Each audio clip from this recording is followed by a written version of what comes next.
we have the penultimate episode of Ms. Marvel. Last week was the penultimate or the penultimate, and now this is the penultimate. Yeah. So there we go. Penultimate. Yeah, that's right. It was a short episode. Finally time.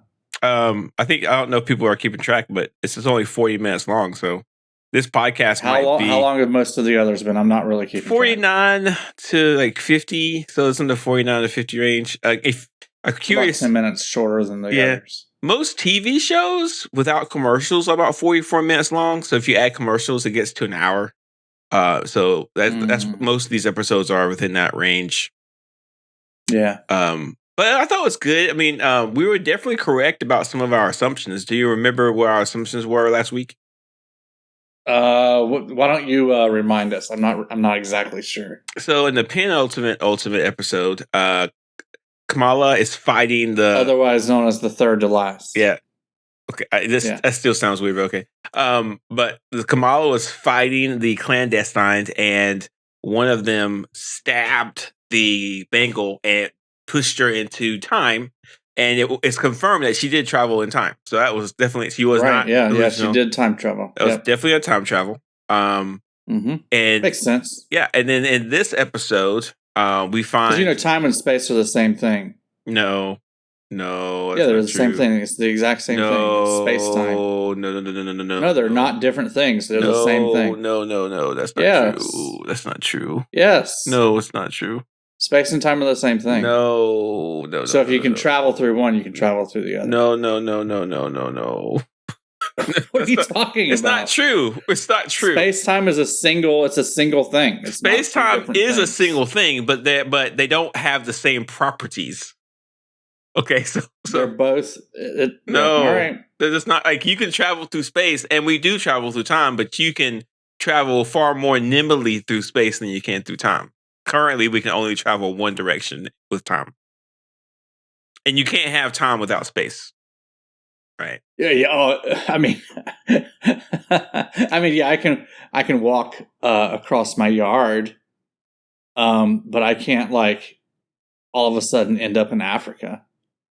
I don't even know what or that means. Break into another dimension.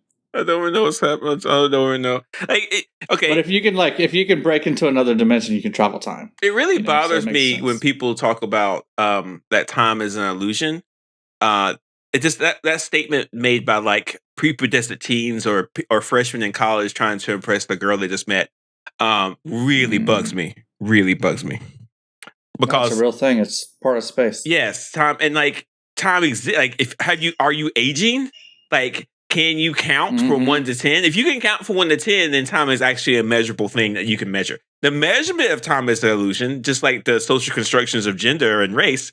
But the actual existence of time is not an illusion. Anyway, I don't know why I'm talking about this. This bugs me. Anyway, okay. Yeah, so she traveled back in time. Yes. And we meet Aisha. There's a partition in Karachi. Yeah, we meet Aisha, which is her grandmother. We meet her. That's right. And we meet her. Finally. We meet her grandfather, which was really cool. And it was, and Aisha, they have a daughter, which is her grandmother.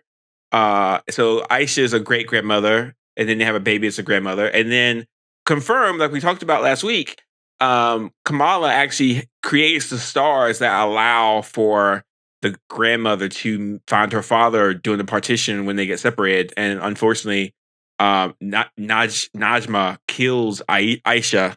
And that's the whole thing. So it's I don't know what's called, but it's like a loop when the time loop thing happens when you cause the very thing that happens to you kind of deal. I think it's a paradox. Maybe is that what they call it? Maybe. Help. Anyway, so it reminds me of the movie Looper. Yeah, written and directed by Rian Johnson. Yeah, but it has Bruce Willis and somebody else. Right. That guy that I don't like. Jason Gordon-Levitt. Yeah, I don't like him. Is that him? Is that who I'm thinking of? Yeah, it is. I don't like him at all. Okay. He doesn't. Jason Gordon-Levitt kind of overacts a bit. He really wants to be not as bad as the guy that did Kingpin.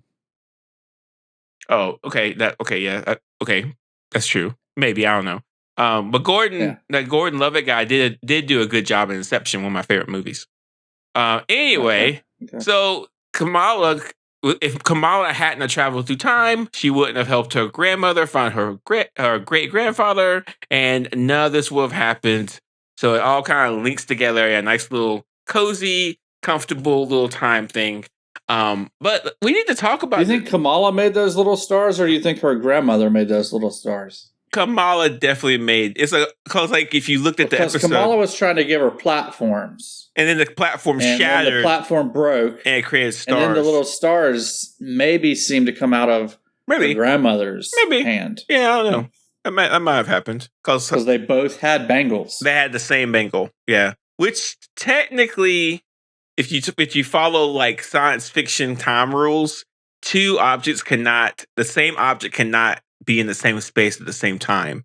So like, that could have caused like a complete cosmic catastrophe. But it didn't, thankfully. Mm-hmm. But yeah, and then it's a kind of slow episode because after that, Kamala comes back through time. The clandestine, somehow the veil was rifted and the clandestine tried to get through, but they had a really cool scene where the clandestine turned to stone and then bone. And then Najmi sacrificed her life. Najma sacrificed her life to give her son powers, which we can talk about in a second. What do you think? No, let's talk about that right now. Sure. That's one of my questions. Mm-hmm. Okay, so that was the veil. The veil that's between the dimensions. Technically, the veil and our dimension are they take up the same space, but different frequencies or whatever. But the rift occurred that could have destroyed all of us if it didn't seal itself. So, what's your question again? I don't know if you asked it. What? How did she know that walking into the veil and saying Kamran's name would close the veil? And how did she know that, or did she know that it would give Kamran powers? I have no idea. None. And that seems like an incredible leap to make. Like she's like, oh, I know, I can close this. I figured it out. No, I have no clue. After Kamala reminds her that she has family that she needs to stay alive for. I mean, she decides to kill herself and say her family's name. In an ideal world, the writers would have said, "Okay, we need to figure this out. We can't leave any plot holes." But maybe they tell us in the next episode. No, they won't. Seems weird. There's not going to be any answers. So don't hold your breath. Like some people are very comfortable with that in storytelling. Like, and a miracle happens or hijinks ensue. Like when I was in college, we talked about that as a storytelling element. If you can't have a plot point, if you can't explain your plot point, just say hijinks ensue, which means something happens. And in this case, hijinks ensued. Somehow, Najma was able to give. But at first, they think it's their ticket home. They're like, "Oh, awesome! The portal opened. Let's just go back home." It didn't work. This to go back home. Yeah, and then it kills. Who is it? What's her name? Faraha. I don't know. Faraha.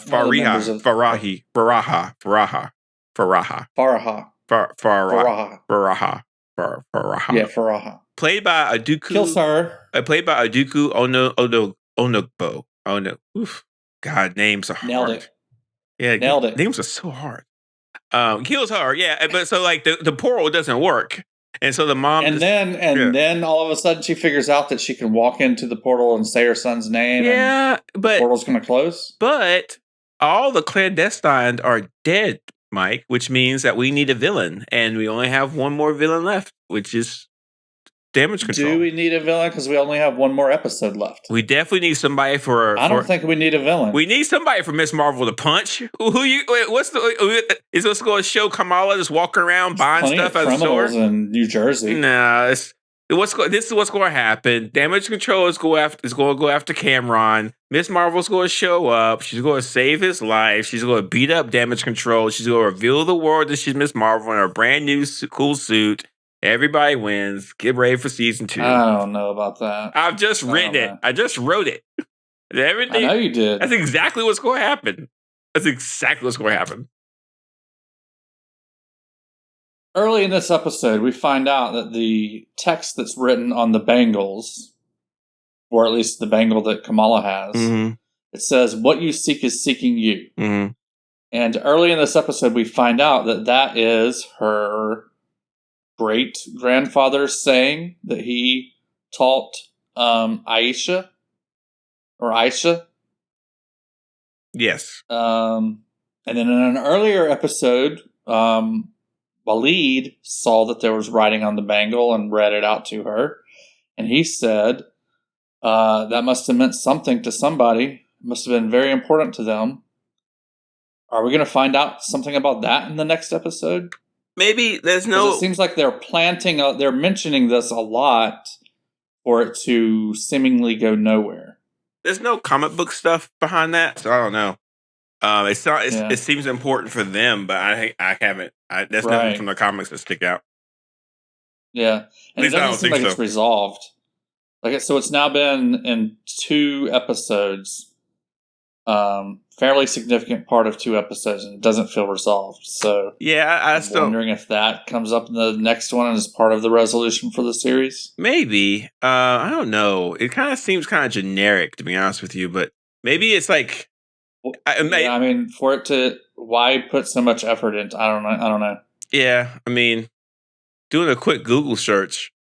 It's a real quick one. Let's see what I find here. 3, 2, 1, go. I'm the man behind the chair.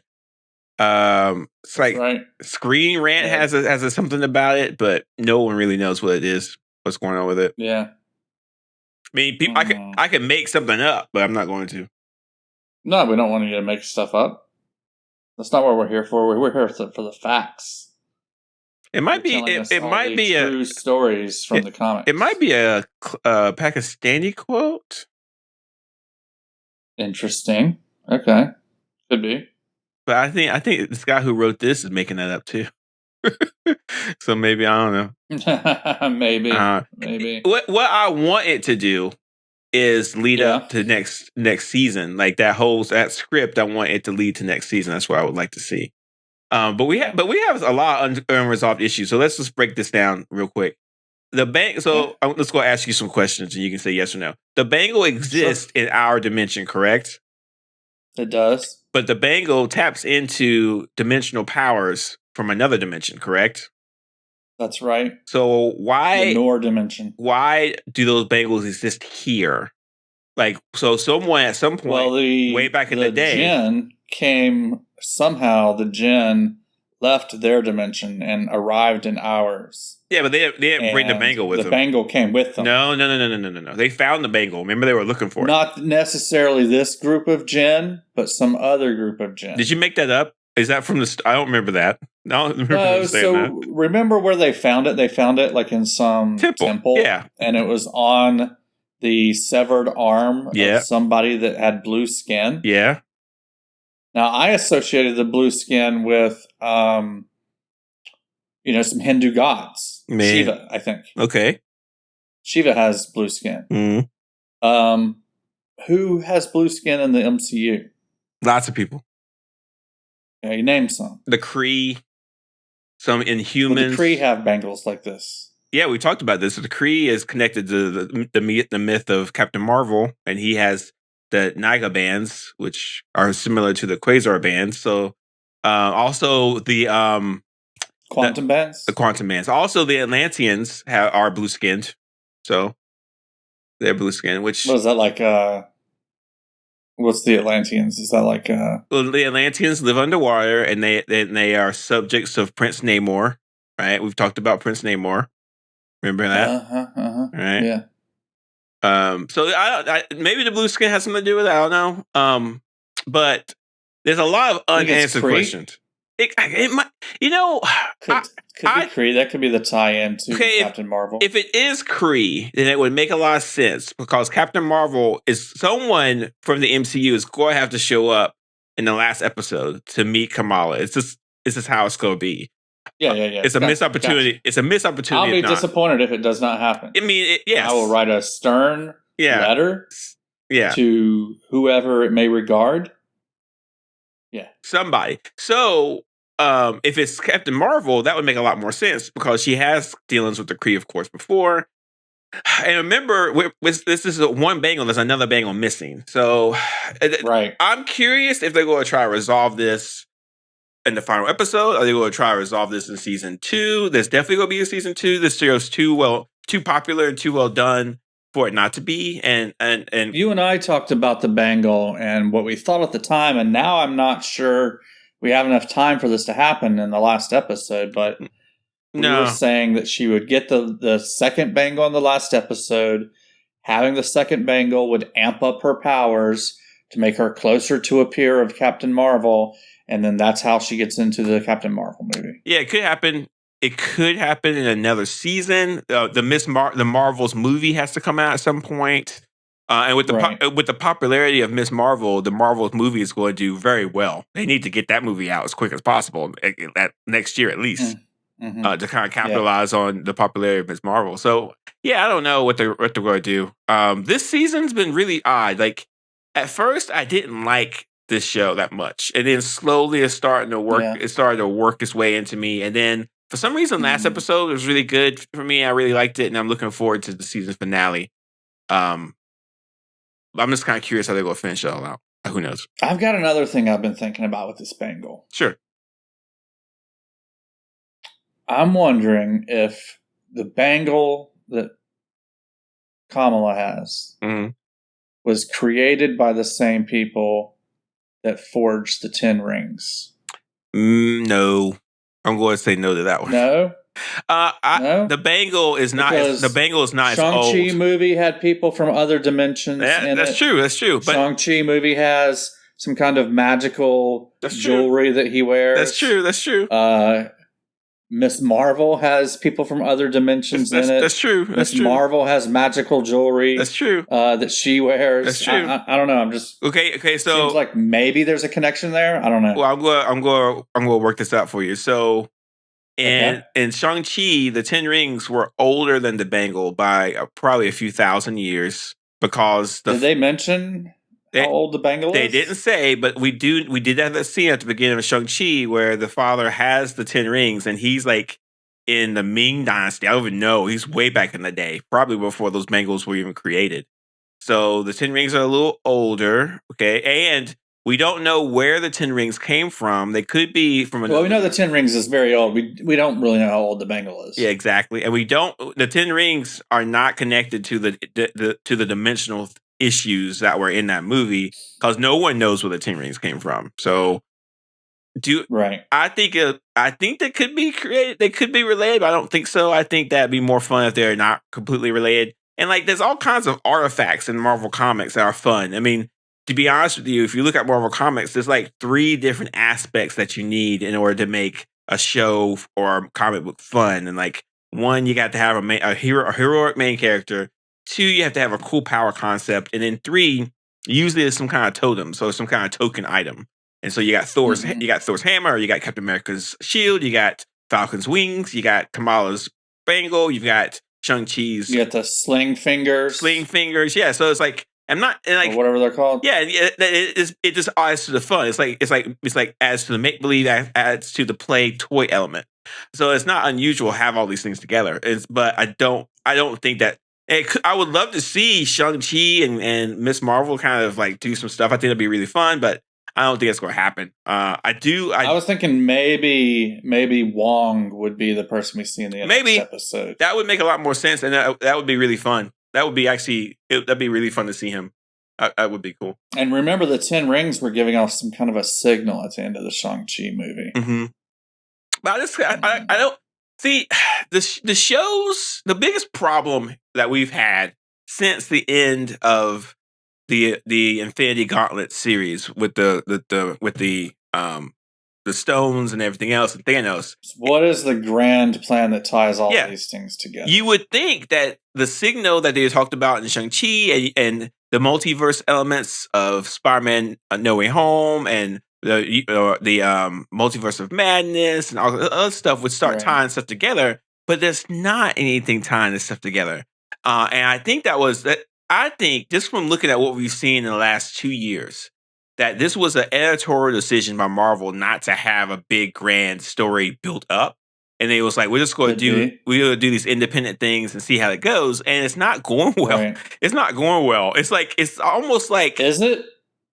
I don't think it's going as well as it could be. I think that Miss Marvel was Doctor Strange was very well received. Doctor Strange was really good. Miss Marvel was really good. Spider-Man No Way Home was really good. But Moon Knight, it was hit or miss, somewhat good. Shang-Chi was really good. Shang-Chi was really good. Hawkeye, I liked Hawkeye. Well, let me say this: when you have an overarching story element that all the storytelling media, like the shows and the movies, are tied into, when you have this overarching thing that they're all building up to, then the weaker ones can be carried by the stronger ones. And right now, the weaker ones have nothing to tether them to the stronger ones, and you can kind of see that. Yeah. I'm not going to give things away, but it's evident lately that there's some things that are not strong that could have helped with a bigger, better storytelling element to connect it. I'm not going. If you want to find out what I'm talking about, then hang on for next episode. Not this episode, next episode. Okay. All right. But going back to the Miss Marvel, I think this is a success for Marvel in multiple ways. The Pakistani stuff, beautiful. The different culture stuff, great. Yeah. The actress is really without a doubt a fantastic. Iman Vellani is fantastic. Disney signed her to a 20-year contract, put her in dozens of movies, not just Marvel movies, give her all kinds of stuff because she is a star in the making. Mighty Ducks 11. Whatever she wants to do, she's fantastic. This show would not have worked without her. So keep giving her stuff. And I will definitely watch another season without any problem. I'll go to see the movies. It's just really good stuff. And I'm happy about it. Yeah. So am I worried that they won't stick the landing next episode, the final episode? No, I'm not worried about that. Seems like they're in a strange place. What do you mean? I don't know. You got rid of your big villain in this episode. Yeah. No, not really, because damage control is still there. Damage control is still controls, here. They're not the villain. Hey, why do you say that? They're a perfect villain. Lots of henchmen, government oversight. They've barely done anything. What are you talking about? They spied on people, and they spied on American citizens without warrants. Okay. They arrested these people and put them into a facility without any kind of trial that we knew of, right? They abused their prisoners. I mean, people get put in facilities without a trial all the time. That's wrong. You get put in jail until awaiting trial. But I would say it's still wrong. But you have the right to a swift and speedy trial. Yeah, and like from what I see a government agency flush with cash because Congress or whatever has given them a bunch of money to deal with the superheroes, right? Or super people. And then that episode with Kamala when she's getting chased by robots and they're shooting at her. Like, what's going on with that? Like, damage control is a real problem. Were they shooting at her? Yes. I don't remember. I don't remember them shooting at her. I just remember them following her. Okay, all I'm saying is, if I was writing a story and I wanted some people to beat up in my last episode, I got robot drones. I've got guys. I got goons with high tech stuff. I've got two agents that are trying to do whatever they do. It's perfect, absolutely perfect. I would prefer to see her. I would like the last episode to see her evolving into Miss Marvel. Oh, you will, without a doubt. And she can do that without fighting damage control. No, she can't. Real quick though, she can do that. She can do that the same way Spider-Man did that in New York City. You know. Real quick though, were you save some more kids falling from parapets? Were you surprised by the mom's reaction? Like, she seemed okay with all this. I was super surprised. She's relieved. Yeah, I mean, I thought she'd freak out and yell at her. Well, you know, she's been having problems with her daughter all season long, or all series long. But I think this is a relief for her as to, you know, what else it could have been. Hey, your daughter's a superhero. Mm-hmm. Yeah. Yeah, it's relieving. I like the Could have story. been worse. The storytelling, like it's that one moment when you had Kamala with her mother and her grandmother, and they were all kind of there. I like that scene of them all together like that. It was good. It was good. Speaking of that scene, when she leaves to go talk to Red Dagger, he mentions that he has some U.S. warrants out for his arrest. Yep. Does that tie into anything from the comics? No, he's just he's a guy in a red mask that throws knives at people. He's not. You can't do that for long without people getting mad. He's been operating in the U.S. though. I mean, he's in Pakistan here, but if he has U.S. warrants out for his arrest, he's definitely been inside the U.S. doing something. Not necessarily. He could have did things at U.S. embassies. He could have attacked American soldiers, stuff like that. Yeah, I guess. And if you're looking at like what's that? What is it? You think we've seen the last of the Red Dagger? No. At the end of the episode, he says, "If you ever need me, call me." That means she's going to call him. So definitely, right. He's going to be in the final. He's going to be in the final episode for sure. You think he's going to be in the next episode? Yeah, 100%. They all, they're all going to be there.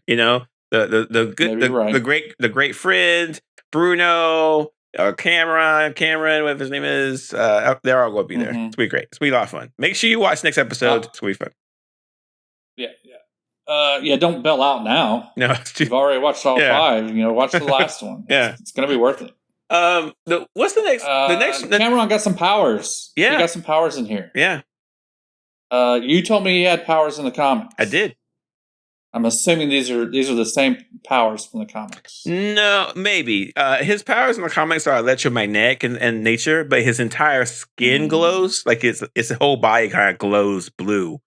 But at the end of the episode, his hand did glow. So I think he's going to have some kind of electromagnetic powers. He won't have powers like Kamala. It's going to be a little different. But yeah, he has powers. When his hand glowed, didn't it look a lot like the hard light that Kamala has? It did. It seems but then like he was able to shoot some kind of projectile. See, that's the thing. Did he shoot a projectile, or did he deflect the projectile that was shot at him? No, I think he shot a projectile at the drone. Okay. Oh yeah. Well, maybe, because didn't a stray rocket go off and blow up Bruno's job? Yeah. So the ending to this episode is so abrupt. It's crazy. So they're having a conversation. All of a sudden, Kamran looks out the window, sees a drone. He shoots at it from his hand, some kind of a fireball, shoryuken or whatever. Shoots a fireball at the drone. The drone starts teetering off. A little rocket comes out of the drone, lands in the pizza shop downstairs, or the convenience store downstairs, blows it up. End of episode. It's a bodega. Mid explosion. End of episode. Those are bodegas. That's what blew up a bodega. Bodega, yeah, bodega. Convenience store is a non-New York term for that. Convenience stores in the South. Bodegas are in New York, and only in New York. There's no bodegas anywhere else in the United States. Right. Yeah, I can tell you. I think what happened was... I know what happened, but go ahead. The drone got shot by Kamran. Mm-hmm. It was out of control. For some reason, one of its rockets got launched. I think that was probably an accidental launch of the rocket. Rocket blows up the bodega. Here's what happened. The show was supposed to be... It was supposed to be a 5 episode series, and the last episode was probably going to be an hour and a half. But they cut the last episode in 2, and that's where we had a short episode 5, and we'll have a longer episode 6. Because that abrupt ending was way too abrupt. It was not. It was. You think this was supposed to be 5 episodes? Yeah, if you look how abrupt the episode ended. Just cut to black, and it was just too. I thought that was a stylistic choice. There's the kids these days are into videos where the scream is cut off. Mm.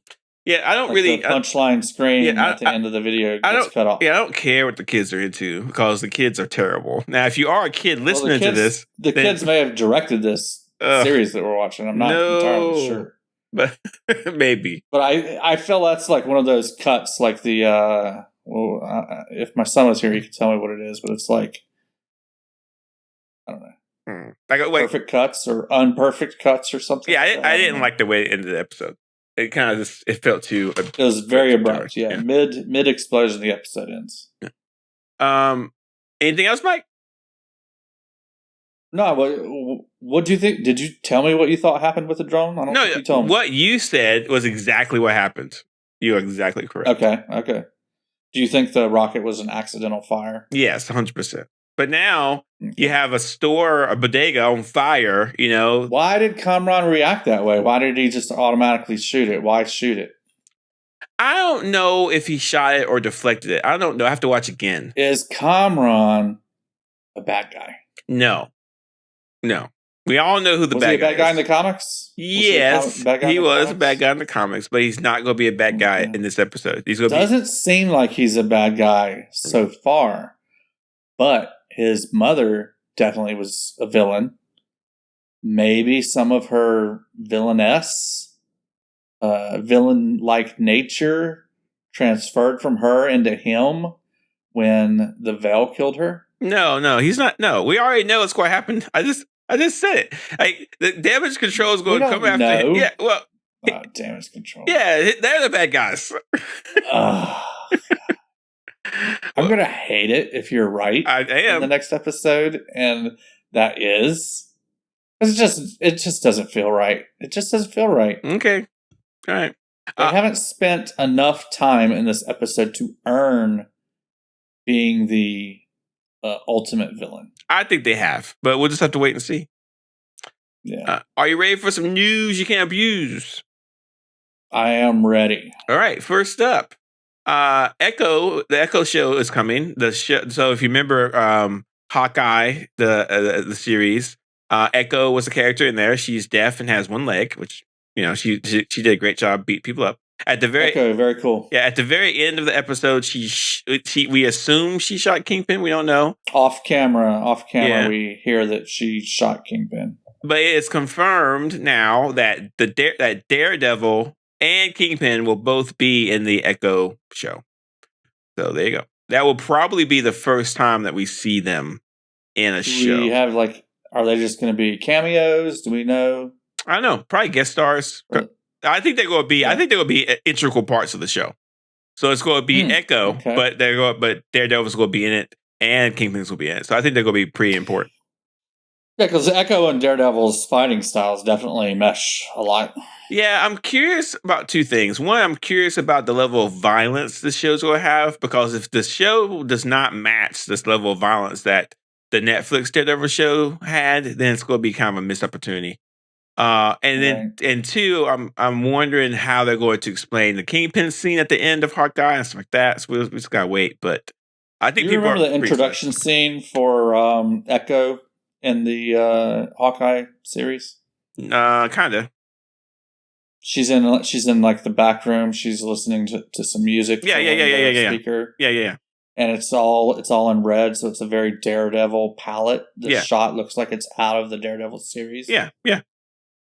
Yeah, love that shot. And every time you talk about Echo, I just keep hearing Christmas Island by Depeche Mode playing. That's the song she was listening to. I didn't like the actors that played Echo, so they're going to have to work pretty hard to make me like her. So really? Yeah, I just didn't. I wasn't very stoic. You didn't like her?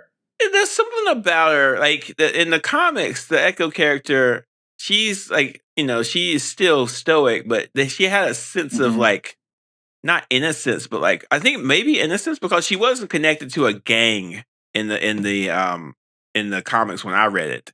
So her being connected to a gang just kind of put me off a little bit, but it could just be me. Okay. You ready I'm looking forward to it. Yeah, no, we're Daredevil. Of course, we're going to watch it. It comes out next year, so of course we're going to watch it and do our podcast on it and talk about it and help everybody understand what's going on. 100%. Even though it has Vincent D'Onofrio in it, it's going to be fun. And maybe we can do something so people will know. The last time I checked, the Echo comics came out during a special time. I forget what it is. I have to figure it out. but you can read the comics ahead of time. It'll be fun. Next up, and Mike, you're gonna love this. Apparently, Tom Holland is signed for another Spider-Man movie. Oh yeah. Yeah. So just one. Just one, but his contract says that he's signed for another one, and apparently Spider-Man 4 is in the pre-production status. So you're not Spider-Man's not done yet, Mike, and Tom Holland is not done yet. So I hope you feel good. Awesome. I feel great. They've got to be giving us what they showed us, right? They've got to be giving us Spider-Man at the end of what is it? No Way Home. Yeah, I think they will. Here's the deal, and I didn't know this at first. Do you know that Tom Holland was in that movie Uncharted? Do you remember that? I haven't seen it, but I do know that he was in the movie Uncharted. That movie is based off a game, correct? That's correct. Who publishes the game? Sony. And who owns the rights to Spider-Man currently? Sony. Yeah, so the contract is not with Marvel necessarily; it's with Sony.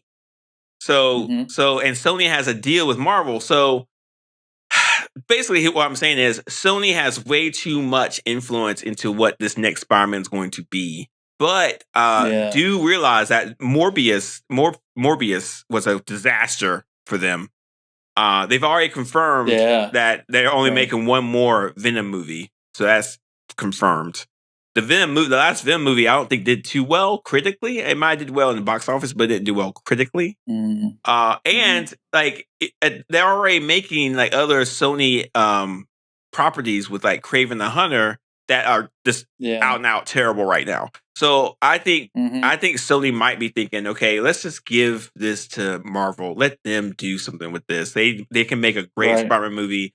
Give us the Spider-Man we saw at the end of the last movie. That's all everybody wants. Here's what I want right now. Marvel, sign Sam Raimi up, get Tom Holland, make another Spider-Man movie. Done. Sam Raimi is awesome. Let's do it. Sam Raimi does not miss. Even his movies that he does miss aren't miss. Is that great? He did a great job with Doctor Strange 2. Get him to do it. Yep. Like without a doubt. Like that's a no-brainer. Like the next Spider-Man movie, directed by Sam Raimi, starring Tom Holland, or $1 million. Or finally welcome Edgar Wright into the fold. Give him Spider-Man. No. No. That's not. They might do that. I don't know. He could do an awesome job with Spider-Man. I was just trying to think of directors that I would want to see do Spider-Man. I think him. I know. Spider-Man's too much fun on. Sam Raimi would be good. Yeah, Spider-Man's too much fun on the big screen not to have another one. I mean, we should have a new Spider-Man. Yeah. We should have a new Spider-Man movie every 5 years. It's because it's so much fun. I mean, if I was Sony, I would take No Way Home and I would partner up with Marvel and give us exactly what we saw at the end of No Way Home with Tom Holland. Spider-Man, nobody knows who Peter Parker is. He's not associated with the Avengers anymore. He's just your friendly neighborhood Spider-Man. And he has some complications with his relationships in college. Yeah. That's what we want. That's perfect. What we all want. Yeah. Then go ahead and do a Tobey Maguire Spider-Man. Let's get the elder Spider-Man. See what that's like. You know, he's almost. Then go ahead and do 40. An Andrew Garfield Spider-Man. No, let's not go too crazy. Let's just calm down. All right. Everybody wants it. No, I don't want it. I mean, not everybody wants all of those, but there's people that want Tobey Maguire Spider-Man. There's people that want Andrew Garfield Spider-Man. I want someone to control this chaos, and I'm going to leave it there. I mean, if they want to do something good with their Spider-Man license, that's the good option. Yeah. You're right. That's it. That's our news that you can abuse, Mike. So we got this episode. We got this episode's in the can. We're going to talk about Thor: Love and Thunder very, very soon, like tomorrow, right? So that's right. So there's that. So how can you? So for Thor: Love and Thunder, you go and see it this weekend, or you might see it this weekend. You go and want to hear us talk about it. How can our listeners get ready for the upcoming episode? How can they get their friends and family members ready for Thor: Love and Thunder? How can they get ready with that? How can they do it? Yeah, I mean, if you're listening right now and you're not subscribed, subscribe. If you're not following us, follow us. that way you're set up for our Thor podcast that's coming out tomorrow. It's going to be awesome. Lots to talk about. You've already seen the Thor movie. I haven't seen the Thor movie yet, but I'm going to. The podcast is going to be awesome. You're going to want to listen to it. It's going to be great. There's a lot. There's a lot. Make sure that you're following us. Yeah, there's a lot going on. So if you share this, hit the share button right now. Share this with your friends. Share it with your arch enemies. Definitely share it with your nemesis. They want to know what your motivations are. They want to learn more about you so they can be a better nemesis. Yeah. And I want to just thank the listeners just for listening. Like, you guys have been listening to us. We've been doing this for a while now, and we really appreciate it. Like, this podcast has lasted way longer than I thought it would. So it's pretty great that we get the chance to talk about all this stuff. I don't know if people are interested, but I've been watching a ton of Star Trek. So I don't know. I've been really thinking about which one? I've been watching Star Trek Strange New Worlds. I've been watching Star Trek Discovery. So I don't know. I'm thinking. It seems like there's an awful lot of Star Trek going on all at once right now. I know. And like, Mike, are you a Star Trek fan? I dabble in Star Trek. I don't know. It could be a potential podcast. I don't know. We might have to. I don't know. Could be. We don't know. Anyway, thanks to everybody for listening. Go watch Thor: Love and Thunder.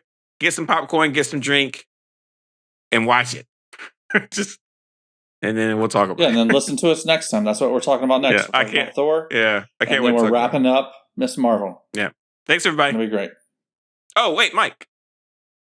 What? Oh, I'm not going to be here for the last episode of Miss Marvel, so our listeners. That's right. We have a special guest. We have a special guest. So there you go. So everybody, I'm going to try to look forward to hearing from somebody that isn't Jarvis. Yeah, I'm going on vacation, so I might try to send a file or something to Mike, but we'll see. But anyway, you'll send a special message to us. Yeah, special message. Anyway, thank you guys for listening. Yeah.